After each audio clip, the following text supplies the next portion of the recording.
Um problema que nós estamos tendo na atualidade é a questão do suicídio. Há muito tempo atrás, a gente brincando com as estatísticas de mortalidade, a gente dizia que no passado longínquo a taxa de mortalidade era bem definida. Você tinha a primeira infância, que tinha uma alta taxa de mortalidade, sobreviveu à primeira infância, você tinha uma ampla chance de sobreviver à idade adulta. A idade adulta era a segunda fase de grande mortalidade, que eram as guerras, a violência, etc. Conseguiu sobreviver, você morria de velhice, normalmente de doença e uma série de coisas. À medida que houve a evolução da nossa sociedade, essas estatísticas foram mudando. Elas foram mudando tanto que hoje nós temos uma inversão muito significativa. Hoje em dia, dentro da taxa de mortalidade, as coisas estão muito alteradas. Qual faixa etária está em primeiro lugar na taxa de mortalidade? Por incrível que possa parecer, a maior taxa de mortalidade acontece entre 15 e 20 anos. Ou seja, se você tem entre 15 e 20 anos e sua avó está com 80, nos próximos 2 anos, sua avó tem muito mais probabilidade de estar viva do que você. Na verdade, uma taxa alarmante. Ela tem 82% mais de chance de sobrevivência. Por quê? Porque a morte pela violência, pelas drogas, pelo suicídio, atinge violentamente essa faixa etária. De maneira que se você tem entre 15 e 20, você não tem certeza se estará vivo nos próximos 2 anos. O que é uma taxa muito séria. Em segundo lugar, vem entre 40 e 50 anos. Aí são transtornos físicos, normalmente infarto agudo do miocárdio, doenças. Mas qual a maior causa-morte da humanidade num presente momento? Por incrível que pareça, não é a guerra, não é a violência, são acidentes de automóvel. Então a coisa mais mortal para o ser humano hoje é um automóvel. E durante muito tempo foi. Em segundo lugar, uma doença. Que doença? Câncer? Não. AIDS? Não. Tuberculose? Não. O quê? Diabetes. Diabetes era considerada a doença mais mortal do planeta. Porque a maior parte das pessoas morrem de complicações da diabetes. Infarto pela diabetes, trombose pela diabetes, derrame pela diabetes. Então, o diabetes era a doença mais mortal. Aí você tinha terceiro, quarto, quinto lugar, o que já era muito, o suicídio. Porém, todas essas taxas têm mudado com uma certa velocidade com o passar do tempo. Com as campanhas para a prevenção do trânsito, houve uma queda de 34% na mortalidade do trânsito nos últimos 10 anos. Uma queda significativa. Ainda é a maior causa-morte, mas se continuar nessa progressão, dentro de 10 anos, não será mais um problema. A diabetes, uma coisa boa que tenho que contar a vocês, nesse ano que passou, saiu da estatística. Diabetes não é mais a primeira causa-morte, porque todas as campanhas de esclarecimento tiveram êxito e houve uma diminuição significativa das mortes por complicação de diabetes. Mas todas as outras, a violência, o crime, tudo tem diminuído as taxas. Só uma só fez aumentar. Desde a primeira vez que ela foi mensurada, só fez aumentar. E essa é o suicídio. O suicídio nunca diminuiu. E nessa proporção, a gente contava que em 2050, o suicídio seria a primeira causa de morte na humanidade. Infelizmente, não vai esperar tanto. Hoje, em 2018, o suicídio está em segundo lugar. Não precisa esperar 2050. A segunda principal causa de morte entre os seres humanos é o suicídio. Mas existe um problema. Vamos lá. Como é que a gente controlou a diabetes? Campanha de esclarecimento. A gente faz uma campanha e explica a diabetes, a diabetes, a diabetes. As pessoas aprendem e melhoram. Acidente no trânsito. Você usa uma série de campanhas. Campanha de apelo emocional, apelo intelectual. Você faz umas demonstrações e tem funcionado. As blitz, o aumento das multas, uma série de coisas tem funcionado para diminuir a morte no trânsito. Mas como a gente faz para diminuir o suicídio? Olha o problema. Toda vez que a mídia anuncia um suicídio, por exemplo, alguém acha que é uma boa ideia e resolve se matar. Então, toda vez que um suicídio é veiculado na imprensa, um número significativo de pessoas copiam o ato. Então, por exemplo, no Rio de Janeiro tem o metrô. E o metrô costuma atrasar. O que as pessoas não sabem é que não é só um problema administrativo. Há um número expressivo de pessoas que se jogam nos trilhos do metrô. E hoje, os jornais, o meio jornalístico, tem a seguinte: não anuncia. Por quê? Porque se você anunciar que alguém se jogou nos trilhos do metrô, no dia seguinte 10 pessoas vão e se jogam. Pular da ponte Rio-Niterói. Nunca mais se ouviram sobre isso, né? Não significa que não façam. Eles têm várias câmaras de monitoramento, mas mesmo assim tem gente que para, corre e se joga. E eles não anunciam. Porque quando anunciavam, eles tinham que vigiar mais ainda, porque o número de pessoas que tentavam se jogar aumentava muito. Com isso, como a gente vai mudar essa taxa? A gente não pode falar disso. A gente não pode fazer palestra sobre isso. Se vai entre os jovens falar sobre isso, eles começam a pensar, é uma boa ideia e resolvem se matar.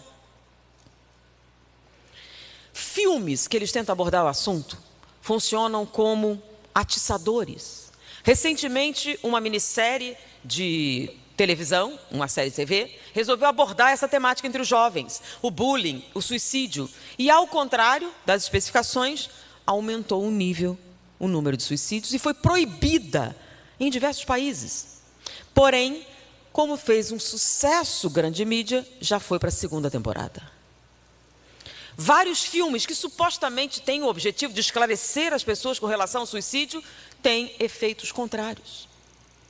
Como então a gente vai lidar com um assunto que, se a gente falar, piora, se a gente fizer campanha, piora, se fizer um comentário, piora?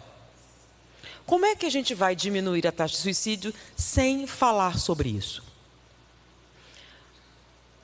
Porque como aqui, sobre Ivone Pereira, nós vimos na conferência falar sobre os clichês do suicídio. Então, é um automatismo cerebral. Então, quando você comenta sobre aquele tipo de suicídio, você dispara o processo e mimetiza fisicamente a coisa. Por isso que quando você fala do assunto, isso que é o que eu preciso. Então, antes de você falar, ele tinha os pensamentos suicidas, os pensamentos autodestrutivos, mas ele reagia, não tinha materializado numa série de passos a dar. Mas no momento em que você fala, no momento em que você descreve, você plugou e ele entra no processo ativo. Não é consciente, não é algo que você possa racionalizar, é um automatismo cerebral. É um processo que a gente sabe em psiquiatria, mas o espiritismo fala muito bem, é o tal do clichê mental. Então, como é que a gente vai trabalhar isso? Uma das técnicas mais comuns da psicoterapia é você vivenciar e drenar o sentimento.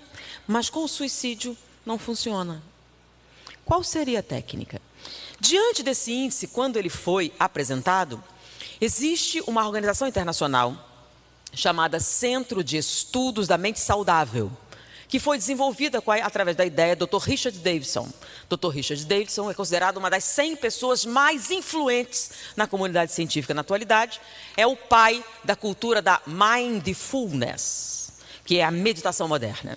Ele, juntamente com outras pessoas como Daniel Kahneman, que ganhou, é um psicólogo, que ganhou um prêmio Nobel em economia, ganhou um candidato a um prêmio Nobel de medicina e ganhou um prêmio de psicologia. Então não é qualquer pessoa. Ele, com Kahneman e justamente com uma série de outros, se uniram para dar uma resposta a essa estatística. O que é que nós podemos fazer para alterar o quadro em questão diante da impossibilidade de atingir diretamente o assunto? Eles se reuniram e resolveram antecipar a publicação de um estudo que já envolvia 20 milhões de dólares. É um estudo que teve a maior amplitude em termos de longevidade. É um estudo que já dura 80 anos. Envolveu diversas equipes. E esse estudo tinha por objetivo estudar a vida humana e saber o que é que o ser humano precisa para ser feliz. É chamado Grand Study. E ele envolveu estudantes do segundo ano de Harvard. Eles pegaram 268 estudantes do segundo ano de Harvard e iriam acompanhar a vida desses estudantes até a sua morte. E esse monitoramento seria constante. Constantemente eles seriam questionados sobre como você se sente, tem fantasia sexual, não tem fantasia sexual, o que é que você come, o que é que você faz, o que você deixa de fazer, casou, por quê, tudo. Então, periodicamente, eles eram visitados por vários pesquisadores e deveriam responder questionários minuciosos. E fizeram isso durante 80 anos. A maior parte deles desencarnou já, morreram. Sobraram hoje 19 vivos.